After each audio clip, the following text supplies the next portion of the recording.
Minglaba. This Burmese greeting means, may you be blessed. Before I continue, I humbly invite you to a brief moment of silence to honor the countless Rohingya men, women, and children whose lives have been lost to violence and persecution.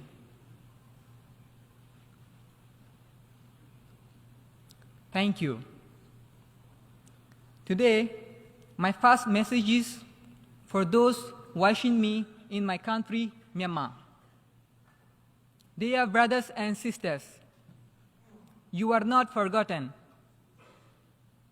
You might feel the world does not see you are suffering. Rohingya see you. Rohingya feel your pain. Our hearts cry to see the brutality of military you face every day in Rakhine, Shan, Shin, Kachin, Kayin, Mung, Wa, and all around Myanmar. Rohingya have been fighting the military brutality for decades. Let us get hand in hand, work together until democracy, justice, peace, and equal rights for all in Myanmar are restored. Now, this message is for the UN and the world leaders. It has already been more than 8 years since the Rohingya genocide was exposed. Where is justice for Rohingya? Where? The remaining Rohingya in Arakan, Rakhine State in Myanmar continue to face the deadliest attack. But this time, at the hand of Rakhine Rebel Group Arakan Army, which is even more worse than the atrocities committed by the military junta.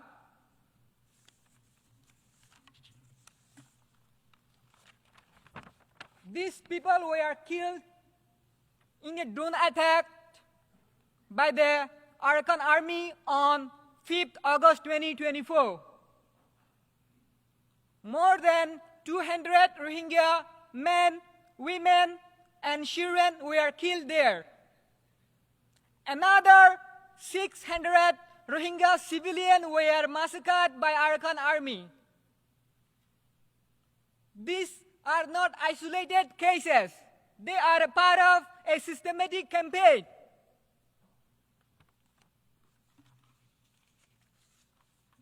Why is there no prevention to these inhuman atrocities committed by the Arakan Army?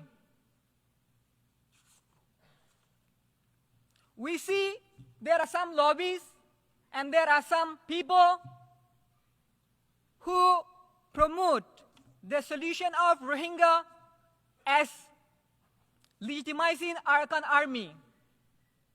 They must feel ashamed. Giving legitimacy to Arakan Army without a solution or a condition for Rohingya is giving them a license to erase all the Rohingya from Myanmar. There was a dialogue process between the leaders of Arakan Army and some Rohingya youth in the camp. I was a member of the Rohingya delegations.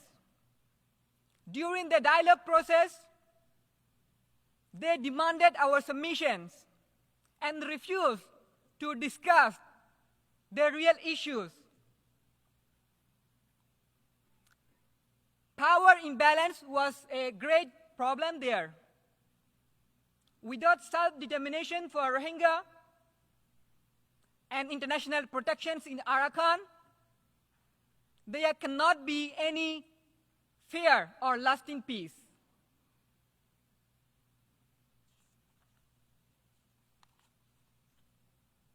Any initiative about Rohingya without the Rohingya in the camp, from decision making to nation building, is unsustainable and unjust.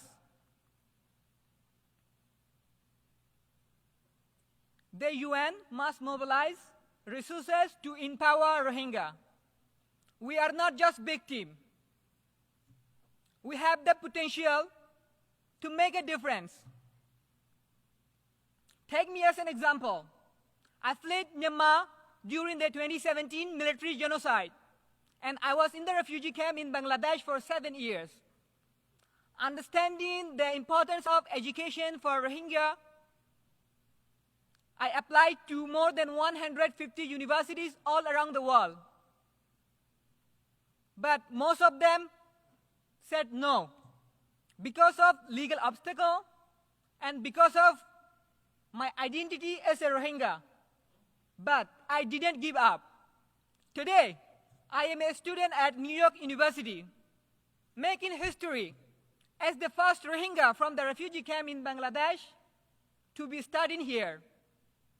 Thanks to the US, State Department, and the government, and the Bangladesh, and some other organizations and friends, especially Amnesty International, Young Activist Summit, DAB TV, and Victim Advocate International, and all of my friends who have been supporting me behind to make this possible. There are thousands of Rohingya students like me in the refugee camp, forced to destroy their life with no access to higher education. Why does the world care so little about that? Why is there no initiative to support Rohingya students? Imagine, I came all the way from the refugee camp to the New York University, and I may have to stop my studies from the next semester because of not having financial support. It is not a big burden for a university to offer 1 or 2 scholarships to Rohingya students per academic year. An university in Bangladesh called Asian University for Women, AUW, already has been providing scholarship to Rohingya girls. Why can't other universities accept Rohingya boys? The world must support universities like AUW and push other universities to help Rohingya get access to higher education. It is also not a big burden for member states to offer some scholarship to Rohingya students annually. I'm grateful to the great Philippines and Japan for already creating example by providing some scholarship to Rohingya students. I request member states to join these countries and open their doors to higher education for Rohingya students. Excellencies, while we work to deliver justice to Rohingya, we must not leave Rohingya suffer and Rohingya go through uncertainty and adversity. There are 4,700 Rohingya in indefinite detention in Malaysia. There are hundreds of Rohingya in India also face detention and even deportation to the genocide in Myanmar.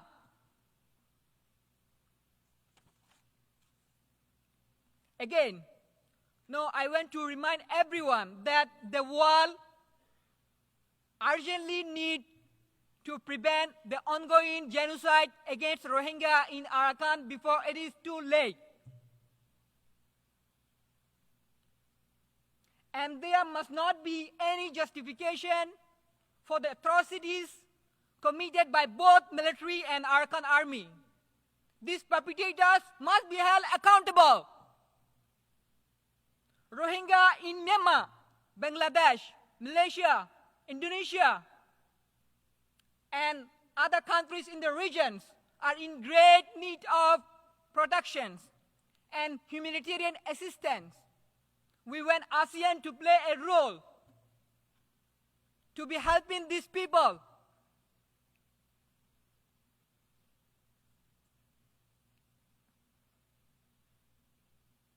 To let us lead our life and create our futures, give us access to higher education.